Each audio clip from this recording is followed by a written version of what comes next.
Hey guys, I'm back with the book The Year of Billy Miller, which we just started this week. And remember, um, Billy was scared about going to second grade, and Billy and his best friend Ned were on their way to school. So we're on chapter 3 now. I'm going to try to double up the chapters so we can finish the book before the end of school, okay? So chapter 3 says, Miss Silver had chopsticks in her hair. That was the first thing Billy noticed about her. Her wavy blonde hair was coiled into a bun and held in place with two shiny red chopsticks. Billy's parents liked to eat with chopsticks sometimes, but he'd never seen chopsticks on someone's head before. Without thinking, Billy whispered, "Chop, chop," as he filed past her. Miss Silver just smiled at him, but then she seemed to be smiling at everyone. Even Ned, who asked, "How many days of school until summer vacation?" There were 6 tables with 4 chairs each arranged around the room. "Look for the place with your name," said Miss Silver. "When you find your place, you may sit down." "Here's my seat," said Ned. He pulled out his chair and plopped onto it, and then he patted the tabletop next to him. "Sit here," he told Billy. It made sense that he would be next to Ned. After all, they were neighbors and best friends. Maybe Miss Silver knew that they were friends. Billy sat down without looking at the name tag at his place.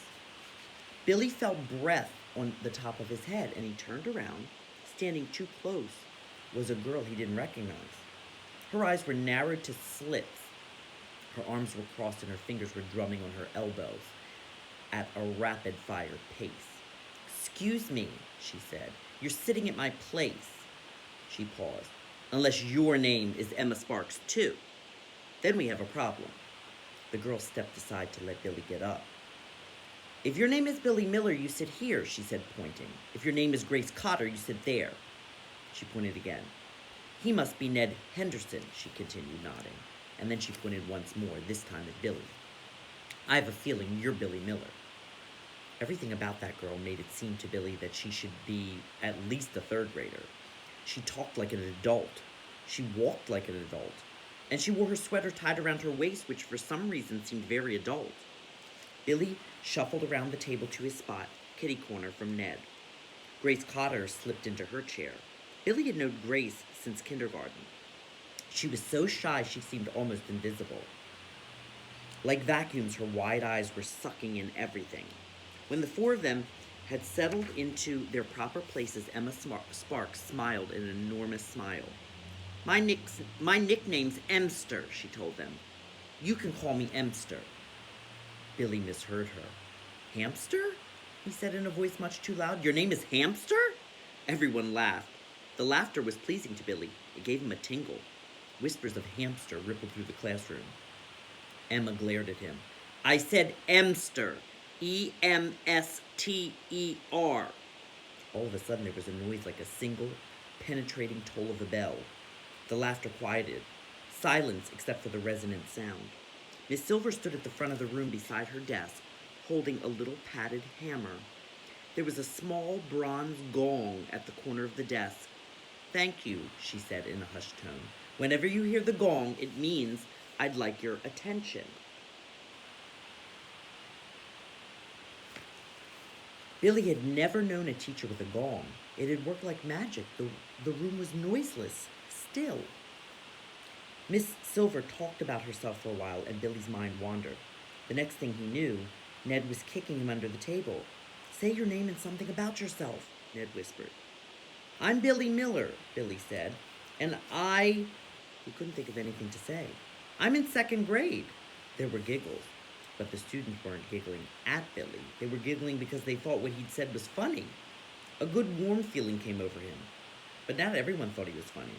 Emma looked at him, rolled her eyes, and said, "You are so dumb." The good warm feeling vanished.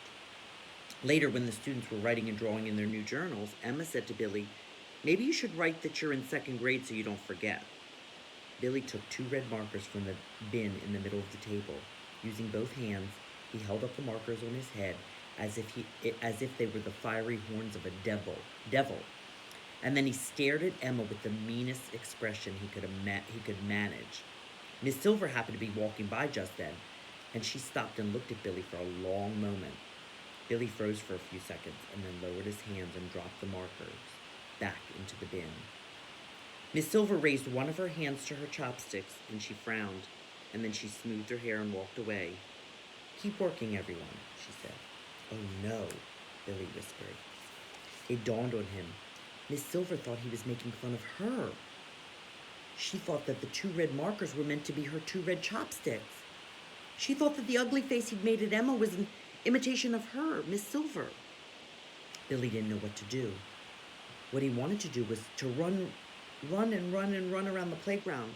Running always made him feel better, but he couldn't do that, so in his journal he drew a picture of a hamster and wrote, "Hamsters smell bad." What is Billy going to do? Chapter 4. Sal and the Drop Sisters were sitting in a row on the front porch steps. "I'm waiting for you," Sal called to Billy as he turned into the yard. "Well, here I am," said Billy. "You can stop waiting." Papa came around the house from the garage carrying a battered cello with only 2 strings.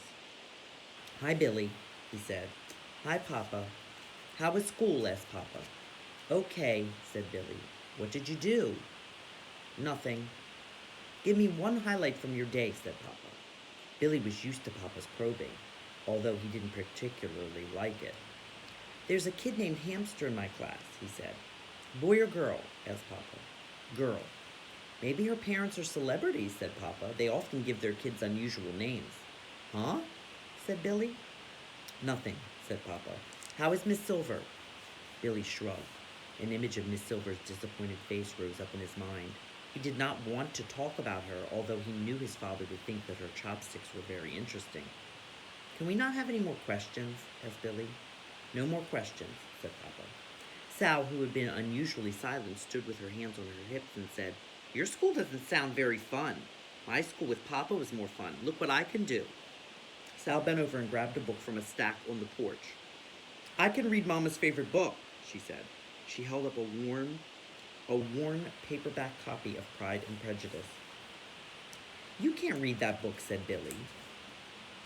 The book was definitely for adults. "Yes, I can," said Sal. "Watch. I know the words A and I." She opened the book to the first chapter. Her fingers scanned across the lines and down the page. A. She paused. "There's an I." She flipped the page. Now her finger darted around. I, A. She slapped the book shut and beamed. "That was just 2 pages, but I can even read in the hundreds." She opened the book again, this time to page 223. "See," she said. I, A. "That's not really reading," said Billy. "Is so," said Sal. "A is a word and I is a word." She looked at Papa. "Well," said Papa, "it is reading, in a way." He wiggled his eyebrows at Billy. He was still holding the dilapidated cello. He plucked 1 or 2 of the strings, making a dull, heavy sound. "And this is making music." He plucked again. "In a way." Billy laughed. "I found the cello today among other treasures. Come to the garage, I'll show you." "Me too," said Sal. She gathered the Drop Sisters into her pillowcase. "I'm going to teach the girls to read," Sal told Billy. "I'm teaching Raindrop first. She's the smartest." Billy followed Papa, and Sal followed Billy into the garage. Papa's treasures for the day included the cello, an old-fashioned telephone with a dial and a long, curly cord, a gnarled piece of driftwood that looked like an elephant, and a shiny silver garden ball on a cement pedestal. "We went to the dump," said Sal. Billy realized that if he'd spent the day with Papa, he'd have more fun than he did at school. "Does any of this speak to you?" Papa asked. He rotated the driftwood in his hands, eyeing it critically. "Any ideas how your old Papa can turn these lovely bits of rummage into art?" He placed the driftwood at his feet and then rubbed the silver garden ornament as if it were a crystal ball. "Let's look into the future," said Papa.